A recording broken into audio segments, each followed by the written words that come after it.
और मुझे पूरा विश्वास है हमारे इस संकल्प को सिद्ध करने में जैन समाज हमेशा की तरह हमें अपना आशीर्वाद, अपना समर्थन, अपना सहयोग प्रदान करता रहेगा। इसी विश्वास के साथ एक बार मैं पूज्य सौरभ जी के श्री चरणों में नमन करते हुए, सभी जैन मुनियों को प्रणाम करते हुए और सभी गुरुजनों को नमन करते हुए आप सबको धन्यवाद करते हुए मैं अपनी बात को समाप्त करता हूं। बहुत बहुत धन्यवाद। जय जिनेन्द्र। बहुत बहुत धन्यवाद। और जैसा कि आपने कहा, अब हमें कहने में कोई संकोच नहीं होना चाहिए कि धर्म रक्षक धामी जी की, नहीं आई आवाज, धर्म रक्षक धामी जी की। और अब कार्यक्रम को आगे बढ़ाते हुए मैं उपाध्याय श्री रविंद्र मुनि जी हमारे बीच में जो राजेश मुनि जी हैं उनके चरणों में मत्थेड़ बदनामी करते हुए उनसे क्षमा याचना करते हुए सीधे ले चलता हूं। प्रोटोकॉल और कार्यक्रम की मजबूरी है।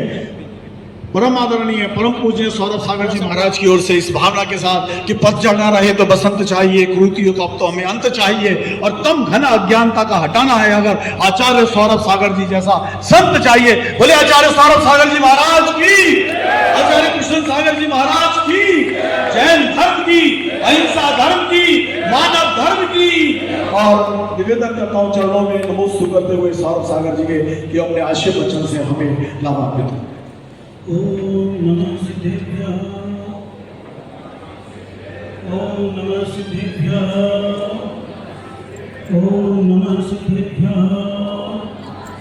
नमस्ते वर्तमानाय जगदोत्कलात्मने सालोकानां त्रिलोकानां यद्विद्यादर्पणाय ते।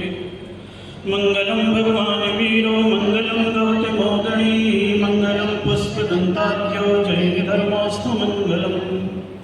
भले परम पिता परमेश्वर प्रथम तीर्थंकर आदिनाथ भगवान की, अंतिम तीर्थंकर विश्व प्रभु भगवान महावीर स्वामी की, सौरभ सागर जी महाराज की, पुलिस संघ की।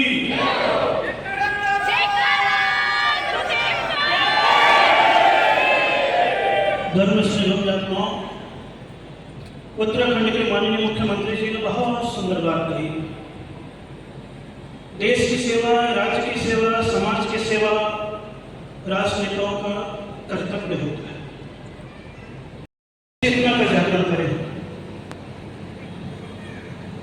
अगर संतों के साथ साथ सत्ताधीश इस बात को स्वीकार करने लग जाते हैं तो देश के विकास में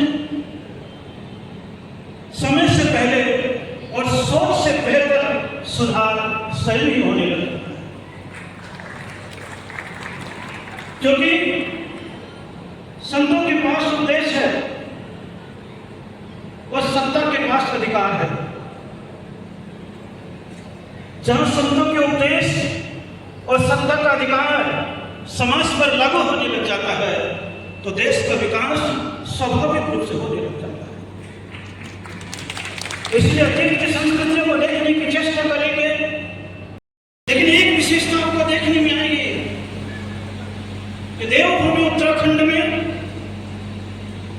अल्प रूप से शिक्षण संस्थान है, अल्प रूप से ही चिकित्सा संस्थान है और जैनत्व के अस्तित्व को लेकर के एक भी तीर्थ स्थान नहीं है। और जैन दर्शन के अतीत को आप देखने की चेष्टा करेंगे तो ये देवभूमि स्वाभाविक रूप से यहां से चलती है तो आगे बद्रीनाथ धाम आता है और इसी मार्ग से